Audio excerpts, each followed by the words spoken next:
नमस्कार, राज्यसभा टीवी के खास कार्यक्रम विशेष में आपका स्वागत है। मैं हूं दीपक डोभाल। नेपाल में सियासत फिर से बीच चौराहे पर खड़ी हो गई है। पिछले 8 साल में ये नवा मौका है जब देश को नया प्रधानमंत्री मिलेगा। केपी शर्मा ओली के खिलाफ संसद में माओवादी और नेपाली कांग्रेस ने अविश्वास प्रस्ताव पेश किया तो संख्या बल अपने खिलाफ जाते देख वोटिंग से पहले ही ओली ने इस्तीफा दे दिया। अब लगभग ये तय दिख रहा है कि प्रचंड के हाथ में एक बार फिर से देश की कमान होगी। असल में मामले में कई पेंच हैं और कई नजरिए भी। जो आरोप प्रचंड ने लगाए हैं, ओली समर्थक उनको जायज नहीं मानते। नेपाल के राजनीतिक हालात पर भारत की पैनी नजर है, लेकिन चीन भी चौकन्ना है। विशेष में आज हम इसी मुद्दे पर बात करेंगे, तो आइए शुरू करते हैं आज का विशेष।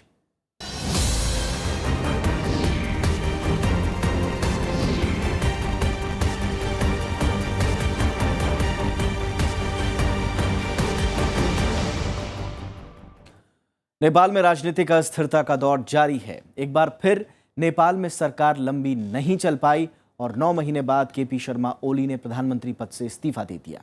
रविवार को संसद में अविश्वास प्रस्ताव का सामना करने से पहले ही उन्होंने राष्ट्रपति विद्या भंडारी को इस्तीफा सौंप दिया।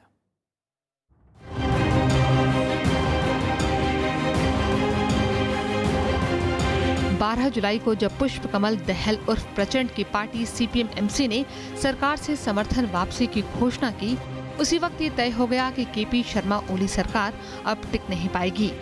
22 जुलाई को CPM-MC और नेपाली कांग्रेस सरकार के खिलाफ नेपाल की संसद में अविश्वास प्रस्ताव लेकर आए। उसके बाद 3 दिन तक चली चर्चा के दौरान नेपाल के राजनीतिक हालात पर कई पार्टियों ने अपना रुख साफ किया, लेकिन 24 जुलाई को सरकार में शामिल 2 और पार्टियों ने भी समर्थन वापसी का ऐलान किया तो केपी शर्मा ओली की रही सही उम्मीद भी जाती रही। अविश्वास प्रस्ताव पर वोटिंग से पहले ही उन्होंने अपना इस्तीफा सौंप दिया। संसद में अविश्वास प्रस्ताव पर चर्चा के जवाब में केपी शर्मा ओली ने कहा कि देशभक्ति के लिए खड़े होने वालों को सजा दी जाती है। उन्होंने कहा कि विदेशी ताकतें नेपाल में नया संविधान लागू होने से रोकने के लिए साजिश कर रही हैं। अविश्वासको प्रस्ताव सामान्य र स्वाभाविक कुरा हो। उक्त सहकार्यको मुख्य उद्देश्य थियो प्रधानमन्त्रीको पद मेरो लक्ष्य र एकमात्र गन्तव्य होइन, तसर्थ फेरिएको परिस्थितिमा यस सदनलाई नयाँ प्रधानमन्त्रीको निर्वाचनका लागि मार्ग खुल्ला गर्ने निर्णय गर्दै राष्ट्रपतिज्यू समक्ष मैले राजीनामा पेश गरेको छु। अविश्वास प्रस्ताव पर वोटिंग के दिन ही राष्ट्रीय प्रजातांत्रिक पार्टी और Madheshi people's rights forum democratic ने भी साफ कर दिया कि वो अविश्वास प्रस्ताव का समर्थन करेंगे। इसके बाद केपी शर्मा ओली के पास इस्तीफे के अलावा कोई और चारा नहीं था। इससे पहले प्रचंड ने दावा किया था कि उनके पास 13 पार्टियों के 281 सांसदों का समर्थन हासिल है, लेकिन इस संख्या और बढ़कर 292 हो गई, जबकि केपी ओली को मात्र 175 सांसदों का समर्थन हासिल था। 595 सदस्यों वाली संसद में संख्या के लिहाज से पूरा मामला सरकार के खिलाफ जा रहा था। फिलहाल केपी ओली से अगली व्यवस्था होने तक पद पर बने रहने को कहा गया है। राष्ट्रपति विद्या भंडारी मंगलवार तक नई गठबंधन सरकार का ऐलान कर सकती हैं। केयरटेकरमा जानुभयो प्रधानमन्त्री काम चलाउमा। अब राष्ट्रपति ज्यूबाट सम्भवतः अहिले बेलुकै नभए भोलि बिहानसम्म उहाँले सहमतीय सरकार जुन हामीले भनेका थियौँ नि, धारा 298 को 2 बमोजिम सहमतीय सरकारको निम्ति आह्वान गर्नुहुन्छ राष्ट्रपतिले। प्रचंड का आरोप है कि केपी शर्मा ओली मई महीने में हुए 9 सूत्रीय समझौते को लागू करने में नाकाम रहे हैं। इस समझौते के कुछ दिन बाद भी प्रचंड ने सरकार से समर्थन वापस लिया था, लेकिन अगले दिन फिर से समर्थन देने को वो तैयार हो गए थे। लेकिन 12 जुलाई को समर्थन वापस लेने के बाद ये तय था कि केपी शर्मा ओली सरकार की विदाई होगी। Bureau report, Rajya Sabha TV. दरअसल नेपाल के मौजूदा राजनीतिक संकट की शुरुआत 2 महीने पहले ही हो गई थी। मई में सत्ताधारी UML और प्रचंड की अगुवाई वाली CPN-MC के बीच समझौते के बाद तकरार शुरू हो गई। प्रचंड ने आरोप लगाया कि केपी शर्मा ओली समझौते को लागू करने में कतरा रहे हैं और इसके बाद जून में भी एक दिन के लिए प्रचंड ने समर्थन वापस ले लिया था, लेकिन बाद में मामला पटरी पर लौट आया था।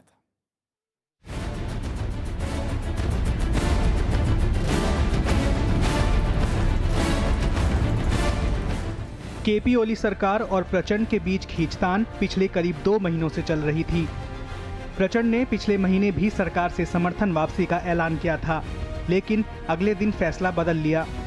इसी दौरान केपी ओली और प्रचंड के बीच 9 सूत्रीय समझौता हुआ। इस तरह 1 महीने तक तो ओली सरकार चलती रही, लेकिन 12 जुलाई को प्रचंड ने पुरानी मांगें दोहराते हुए समर्थन वापस ले लिया। इसके बाद कई राजनीतिक पार्टियों ने केपी शर्मा ओली पर वादों से मुकरने का आरोप लगाया। केपी ओलीको नेतृत्वको एउटा चाहिँ के भन्दाखेरि असक्षम सरकार को अन्त्य हुनु थियो, त्यो अन्त्य हुँदैछ र त्यसपछि नयाँ सरकार बन्ने कुरामा हामी अहिले सरकारमा समावेश हाम्रो पार्टी मोर्चा हुने संभावना छैन। समर्थन वापस लेते वक्त प्रचंड ने ओली सरकार पर कई आरोप लगाए। प्रचंड ने कहा कि सरकार ने भूकंप के बाद के कामकाज में सुस्ती बरती है और CPN-MC इससे संतुष्ट नहीं है। संविधान संशोधन के कामकाज से भी प्रचंड ने असंतोष जाहिर किया। साथ ही मधेसी आंदोलन से निपटने के तौर तरीकों पर भी नाराजगी जाहिर की। इसके बाद प्रचंड ने ये दावा किया कि नेपाल में ओली सरकार अब लंबी नहीं टिक पाएगी। जो आरोप उन पर लगाया है प्रचंड वगैरह ने कि पिछले दिनों आप जानते हैं 1 साल पहले वहाँ इतना बड़ा भूकंप आया था, तो भूकंप पीड़ितों के लिए रिहेबिलिटेशन के काम को केपी ओली ने ठीक से नहीं किया। ये सब तमाम तरह के आरोप हैं, लेकिन ये तो किसी भी प्रधानमंत्री ने नहीं किया। ऐसा नहीं है कि उसके बाद केपी ओली ही पहले प्रधानमंत्री बने हैं, तो ये सारे बहाने हैं।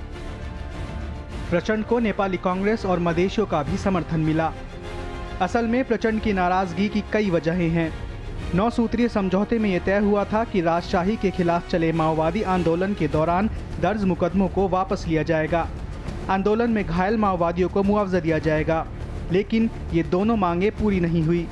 लिहाजा प्रचंड और ओली के बीच दूरी बढ़ने लगी। समझौते में नेतृत्व परिवर्तन की भी बात कही गई थी। जाहिर है प्रचंड इस उम्मीद में थे कि ओली सरकार उन्हें सत्ता सौंपेगी, लेकिन ओली ने ऐसी कोई मंशा नहीं दिखाई। देखिए, 9 सूत्री समझौते में जो चीज़ें दिखाई देती हैं, उसके अलावा कुछ चीज़ें थीं जो बाहर नहीं आई थीं। 9 सूत्री समझौते के अंतर्गत कुछ बातें थीं, जैसे प्रचंड का कहना था कि यह तय हुआ था कि बजट पास होने के बाद ओली इस्तीफा दे देंगे और मुझे प्रधानमंत्री बनाया जाएगा, जिसको मानने से ओली ने इनकार किया। प्रचंड और नेपाली कांग्रेस ने केपी ओली पर अक्षम रहने का आरोप लगाया है। खासकर भूकंप के बाद पुनर्वास के मुद्दे पर ओली सरकार को इन पार्टियों ने जमकर घेरा। जून 2015 में सरकार ने अनुमान लगाया कि भूकंप के चलते देश में $7 अरब का नुकसान हुआ। उसके बाद 30 देशों ने करीब $4.5 अरब की सहायता राशि दी, लेकिन उसका ठीक से इस्तेमाल नहीं हो पाया। इस मुद्दे पर विपक्ष ने ओली सरकार को घेरने में कोई कसर नहीं छोड़ी। हालांकि CPM-UML का आरोप है कि समझौते को माओवादियों ने तोड़ा है। उन्होंने प्रचंड पर सरकार बनाते वक्त 14 सूत्रीय समझौते पर कायम नहीं रहने का आरोप लगाया। निर्णय गर्नुभएको छ त्यो 14 बुँदे सहमतिको उल्लङ्घन उहाँहरूले गर्नुभएको छ। अब त्यसबाट हामी नेपाली जनता सँगसँगै हामीले देशलाई राजनीतिको स्थायित्वका साथ संविधान निर्माण गर्ने बाटोमा अगाडि लैजाने भन्ने जुन कुरा हामीले सोचेका थियौँ, त्यसमा अब कसरी जाने भन्ने प्रश्न उठेको छ। अब यस सम्बन्धमा हामीले राजनीतिक दलहरूसँग छलफल गर्ने, आफ्नो पार्टीमा पनि छलफल गर्ने र अहिलेको उत्पन्न राजनीतिक परिस्थितिलाई गम्भीरताका साथ केलाएर विश्लेषण गरेर अब हामी अगाडिको बाटो तय गर्ने भन्ने हामीले अनौपचारिक। इसके बाद मनमुटाव काफी बढ़ गया और आखिरकार CPN-MC और नेपाली कांग्रेस ने सरकार के खिलाफ संसद में अविश्वास प्रस्ताव ला दिया। असल में नेपाल में राजनीतिक स्थिरता 2008 के बाद से अब तक नहीं बन पाई। सभी पार्टियां सत्ता में बने रहने की कोशिश में जुटी रहीं और नेपाल में अनिश्चितता बरकरार रही। इसमें भारत और चीन को लेकर भी पार्टियों के बीच अलग अलग राय है और कई दफा तो राजनीतिक मामलों में ये राय भी बड़ी वजह बनकर उभरी। माना ये जा रहा है कि भारत में नेपाल के राजदूत दीप उपाध्याय को इसलिए केपी ओली सरकार ने हटाया क्योंकि उन्हें नेपाली कांग्रेस के करीब माना जा रहा था और केपी ओली भारत के बारे में नेपाली कांग्रेस की लाइन से खुश नहीं थे। मोहम्मद फतेह टीपू के साथ ब्यूरो रिपोर्ट, राज्यसभा टीवी। तो केपी शर्मा ओली के इस्तीफे के बाद राष्ट्रीय सहमति की सरकार बनाने की कोशिश भी नेपाल में तेज हो गई है। इस सरकार में सभी दलों के नेता शामिल हो सकते हैं। इसके लिए राष्ट्रपति विद्या देवी भंडारी ने खुद पहल शुरू कर दी है। इसके बावजूद नई सरकार बनने में 1 हफ्ते से ज्यादा का वक्त लग सकता है।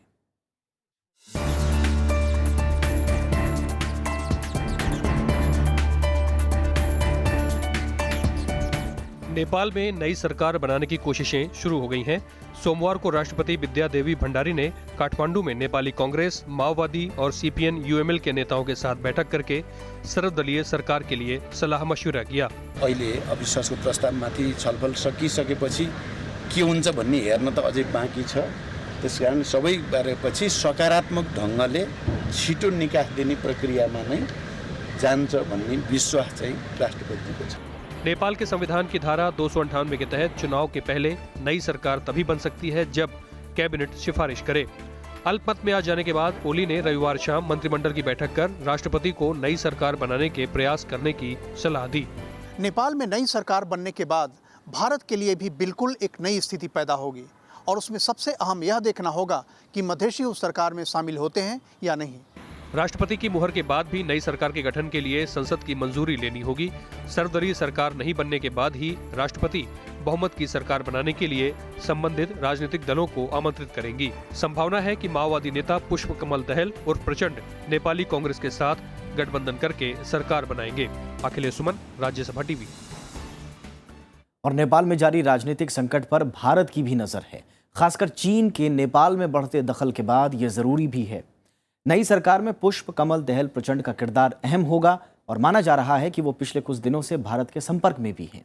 ऐसे में कूटनीतिक प्रयासों से भारत नेपाल में अपने लिए बेहतर माहौल बना सकता है।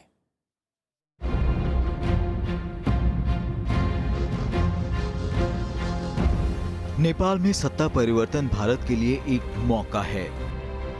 प्रधानमंत्री केपी शर्मा ओली के इस्तीफे के बाद ज्यादा संभावना यही है कि माओवादी नेता पुष्प कमल दहल उर्फ प्रचंड की अगुवाई में नई सरकार बनेगी। प्रचंड हाल में भारत सरकार के संपर्क में रहे हैं। कुछ समय पहले ये खबर आई थी कि ओली सरकार के समर्थन वापसी से पहले उन्होंने अपना दूत नई दिल्ली भेजा। उन्हीं प्रचंड को, जिनको 2008 में हटाने में भारत की सक्रिय भूमिका थी और ओली ने जिसकी मदद की थी, आज बिल्कुल परिस्थितियां उलट गई हैं। आज प्रचंड को स्थापित करने में भारत ने सक्रिय भूमिका निभाई है और इस काम में ओली को उन्होंने अपने खिलाफ खड़ा किया है। पिछले साल भारत से रिश्ते बिगड़े तो नेपाल की ओली सरकार चीन की तरफ झुकी। जिन दिनों नेपाल ने भारत पर नाकेबंदी का आरोप लगाया था, तभी केपी शर्मा ओली ने चीन से संचार संपर्क बढ़ाने और पेट्रोलियम आयात करने का करार किया। इसे नेपाल में पांव पसारने की चीन की कोशिश के रूप में देखा गया। हाल में भारत चीन के रिश्तों में कड़वाहट बढ़ी है, तो चीन ने दक्षिण एशिया में अपने ऐसे प्रयास तेज कर रखे हैं। चाइना के साथ में वो जिस तरीके से बढ़े, उन्होंने 10 MOU साइन किए। हालांकि ज़्यादातर MOU वाइबल नहीं है, 1-2 MOU जैसे MOU वाइबल हैं। तो उन्होंने इस तरीके से अपने आप को प्रोजेक्ट किया कि मैं नेपाल की जनता के साथ खड़ा हूं और भारत को काउंटर बैलेंस करने के लिए मैं चाइना के साथ भी समझौता कर रहा हूं। ज़्यादा संबंध जो है सो भारत के साथ में हम जुड़े हुए हैं, भौगोलिक रूप से भी और आर्थिक रूप से भी, राजनीतिक रूप से भी। और चीन के साथ में हमारा जो संबंध है वो बहुत हाल का संबंध है, 1950 के बाद का संबंध है एक्चुअली। और इसीलिए वो हम इक्वेट नहीं कर सकते हैं एक्चुअली, जो हमारे रिलेशन भारत के साथ में है उसको और जो चीन के साथ में है उसको। प्रचंड ने इस साल मई में भी ओली सरकार से समर्थन वापस लेने का ऐलान किया था, लेकिन बाद में वो पलट गए। तब ऐसी खबरें आई थीं कि चीन के दखल से प्रचंड ने इरादा बदला, लेकिन तब ओली ने जो वादा किया उसे नहीं निभाया, तो प्रचंड फिर सत्ता परिवर्तन के सूत्रधार बने। अब वे चीन की मर्जी के खिलाफ हो गए हैं। ऐसे में जानकार मानते हैं कि फिलहाल उनकी भारत से करीबी रहेगी। नेपाल के लिए आज भी भारत रोजमर्रा की चीजों की आपूर्ति का सबसे आसान और खास जरिया है, तो भारत अपनी इस स्थिति का फायदा उठा सकता है। नेपाल पूरी तरह से भारत पर निर्भर है कुछ मामलों में, क्योंकि 3 तरफ से घिरा हुआ है। चीन कभी भी भारत का विकल्प नहीं हो सकता। ये प्रचंड भी जानते हैं, ओली भी जानते हैं और चीन भी जानता है तमाम कारणों से। एक तो टेरेन ऐसा है कि चाइना से नेपाल सामान आने में वह सहूलियतें नहीं हैं जो भारत को प्राप्त हैं। चीन की निगाहें भी नेपाल पर टिकी हैं। फिलहाल दांव भारत के हक में पलटता दिख रहा है, मगर भारतीय कूटनीति ने इसका पूरा लाभ नहीं उठाया तो पलड़ा फिर से चीन की तरफ झुक सकता है। भारत के सामने शायद सबसे बड़ी चुनौती नई नेपाल सरकार को मधेशी समस्या के संतोषजनक हल के लिए प्रोत्साहित करने की है। इसी मसले ने पिछले साल वो पेच पैदा किए थे जिनसे भारत और नेपाल के रिश्ते उलझते चले गए। ये मुद्दा हल हो गया तो कई गांठें सुलझ जाएंगी। मोहम्मद फातेह टीपू के साथ ब्यूरो रिपोर्ट, राज्यसभा टीवी। और नेपाल में जारी राजनीतिक संकट का एक अहम पहलू मधेशी भी है। मधेशियों की मांगों पर जिस तरह केपी ओली सरकार ने अपने कार्यकाल में काम किया, मधेशी उससे खुश नहीं हैं और यही वजह है कि आखिरी वक्त पर मधेशियों ने भी केपी ओली से किनारा कर लिया। मधेशियों की मांगें भारत के लिए नेपाल में बहुत अहम मसला है। आइए देखते हैं कि संविधान लागू होने के बाद से मधेशी किन मांगों को लेकर आंदोलन कर रहे हैं। ये तस्वीरें हैं नेपाल में मधेशी आंदोलन की। पिछले सितंबर में नेपाल में जब नया संविधान लागू हुआ तो मधेशी समुदाय के लोग सड़कों पर उतर आए। उन्हें नए संविधान से कई शिकायतें थीं। तो मधेशी पार्टियों ने नए संविधान पर दस्तखत नहीं किए। नए संविधान के मुताबिक नेपाल में 165 सदस्यीय संसद बनाने का प्रावधान है। इसके तहत चुनाव क्षेत्रों का सीमांकन इस तरह होगा जैसे 100 सीटें पहाड़ी क्षेत्रों के हिस्से में चली जाएंगी। तराई क्षेत्र से 65 सदस्य ही चुने जाएंगे, जबकि वहां मधेशी, थारू और अन्य समुदाय के लोग रहते हैं, जो देश की लगभग 2.25 करोड़ की आबादी का आधा हिस्सा हैं। इसके अलावा संविधान के अनुच्छेद 283 में प्रावधान है कि राष्ट्रपति, उपराष्ट्रपति, प्रधानमंत्री, मुख्य न्यायाधीश, संसद के स्पीकर, प्रांतों के प्रमुख, मुख्यमंत्री, प्रांतीय विधानसभाओं के अध्यक्ष और सुरक्षा संस्थाओं के प्रमुख पद पर केवल मूलवासी नेपाली ही बैठ सकेंगे। मधेशियों ने इसे भेदभाव माना है क्योंकि मधेशियों की बड़ी संख्या इस परिभाषा के तहत नहीं आती। वहीं अनुच्छेद 11(6) पर भी मधेशियों को ऐतराज है, जिसके मुताबिक विवाह के बाद कोई महिला संघीय कानून के तहत ही नेपाल की नागरिकता प्राप्त कर सकेगी। मधेशी पार्टियां चाहती हैं कि विवाह के बाद स्वतः नागरिकता मिलने का प्रावधान हो। अगर ये संशोधन हो जाता है तो समस्या काफ़ी हद तक हल हो जाएगी, लेकिन राज्यों के सीमांकन वाला जो मामला है वो बहुत पेचीदा है। उसके लिए लंबी बातचीत की जरूरत है मधेशी नेताओं और अन्य पार्टी के वहाँ के नेताओं के साथ। केपी शर्मा ओली सरकार ने पिछले दिसंबर में संविधान संशोधन कर मधेशियों की शिकायतें दूर करने की पेशकश की। इसके तहत चुनाव क्षेत्रों के परिसीमन की अवधि घटाई गई और मधेशियों के लिए ज्यादा सामाजिक न्याय की व्यवस्था की गई। लेकिन मधेशियों की ज्यादा अहम मांगें पूरी नहीं हुई। उनकी मांग तराई क्षेत्र में मिथिला राज्य और बुद्ध राज्य नामक 2 स्वायत्त प्रदेश बनाने, नई संसद में तराई क्षेत्र को 83 सीटें देने, प्रशासनिक, सुरक्षा, न्यायिक और कूटनीति सेवाओं में मधेशी और थारू समुदायों को उनकी आबादी के अनुपात में आरक्षण देना शामिल है। मधेशी संतुष्ट नहीं है क्योंकि जो नया संविधान बना है, जो 2015 में बना है, उस संविधान में से कई सारे वे प्रावधान नहीं हैं जो अंतरिम संविधान में थे। तो इससे वे असंतुष्ट हैं और हमेशा इस बात की गुंजाइश है कि संविधान में पार्लियामेंट संशोधन करके उन चीज़ों को शामिल कर ले और लगभग सभी नेताओं ने कहा है कि हम संशोधन के जरिए उसको शामिल करेंगे। मधेशियों का भारत से पुराना नाता है। अतीत में उनमें बहुत से लोग बिहार के मिथिलांचल से वहां गए। इन ऐतिहासिक और सांस्कृतिक रिश्तों की वजह से लाजमी है कि भारत को उनकी फिक्र रहती है, मगर ये फिक्र ऐसे जताई जाए जिसे नेपाल अपने अंदरूनी मामलों में दखल ना माने, ये तय करने की कठिन चुनौती फिलहाल भारत सरकार के सामने है। मोहम्मद फातेह टीपू के साथ bureau report, Rajya Sabha TV. Nepal में लोकतंत्र बहाली की कोशिशों की असल जीत 2008 में हुई, लेकिन यहाँ सत्ता को लेकर संघर्ष आज भी जारी है। संविधान के स्वरूप से लेकर राजनीतिक दलों में एक दूसरे से आगे निकलने की होड़ से ये छोटा सा देश रह रहकर राजनीतिक संकट से घिर जाता है। मई 2008 में नेपाल में जब लोकशाही की जीत हुई तो लगा कि ये देश अब प्रजातांत्रिक मूल्यों पर आगे चलकर अपना रास्ता तय करेगा। लेकिन संविधान के स्वरूप और सत्तासीन होने की होड़ ने जल्द ही मुश्किलें पैदा कर दी और मुश्किलों का ये दौर अब भी नहीं थमा है। लोकतंत्र बहाल होने के बाद मई 2008 में गिरिजा प्रसाद कोइराला नेपाल के प्रधानमंत्री बने, लेकिन अगले ही महीने यानी जून 2008 में माओवादी दल के मंत्रियों ने सत्ता संघर्ष को लेकर इस्तीफा दे दिया।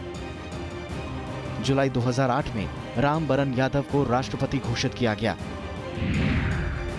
अगस्त में गिरिजा प्रसाद कोइराला ने प्रधानमंत्री पद से इस्तीफा दे दिया और माओवादी नेता पुष्प दहल प्रचंड ने मिलीजुली सरकार बनाई।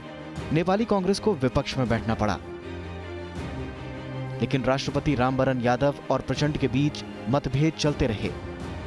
मई 2009 में आखिरकार विद्रोहियों को राष्ट्रीय सेना में शामिल करने को लेकर हुए विवाद के बाद प्रचंड ने प्रधानमंत्री पद से इस्तीफा दे दिया। मई 2009 में ही वरिष्ठ कम्युनिस्ट नेता माधव कुमार नेपाल को अगला प्रधानमंत्री नामित किया गया। इसके बाद शुरू हुई संविधान को लेकर रस्साकशी। माओवादियों के दबाव में माधव कुमार नेपाल ने जून 2010 को इस्तीफा दे दिया। इसके बाद कई महीनों तक देश में काम चलाऊ शासन चलता रहा। फरवरी 2011 को यूएमएल के अध्यक्ष झलनाथ खनाल नेपाल के प्रधानमंत्री चुन लिए गए, लेकिन उनके शासन में भी नेपाल में स्थिरता नहीं आ पाई। नए संविधान और पूर्व माओवादी विद्रोहियों के भविष्य को लेकर अगस्त 2011 में झलनाथ खनाल ने भी इस्तीफा दे दिया। इसी महीने नेपाली संसद ने माओवादी दल के बाबूराम भट्टाराई को नया प्रधानमंत्री चुना। उन पर नए संविधान और विद्रोही माओवादियों को लेकर आम राय बनाने की जिम्मेदारी थी।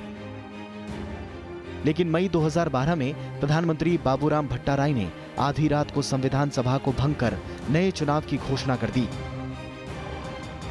मार्च 2013 में नेपाल के चीफ जस्टिस खिलराज रेग्मी को सरकार की कमान सौंप दी गई। नवंबर 2013 में नया संविधान लिखने के लिए चुनाव हुए, लेकिन किसी पार्टी को बहुमत नहीं मिला। संसद में एक तरफा समर्थन से फरवरी 2014 को सुशील कोइराला को प्रधानमंत्री चुन लिया गया। हालांकि करीब 1.5 साल बाद यानी अक्टूबर 2015 में संविधान लागू होने के बाद जारी गतिरोध के बीच सुशील कोइराला ने भी अपना इस्तीफा दे दिया। इसके बाद नए संविधान के तहत नई सरकार गठित करने की प्रक्रिया भी शुरू हुई। आखिरकार 12 अक्टूबर 2015 को खड्ग प्रसाद शर्मा ओली को नेपाल का नया प्रधानमंत्री चुन लिया गया। ओली नेपाल का शासन करीब 10 महीने ही संभाल पाए और 24 जुलाई को उन्होंने भी अपने पद से इस्तीफा दे दिया। कुल मिलाकर 2008 के बाद से राजनीतिक जोड़-तोड़ और नाटकीय घटनाक्रमों के चलते नेपाल राजनीतिक स्थिरता से दूर रहा। शांति प्रक्रिया कछुए की चाल चल रही है और संविधान में संशोधन को लेकर तकरार अब भी जारी है। मोहम्मद फातेह टीपू के साथ दीपक डोभाल, राज्यसभा टीवी।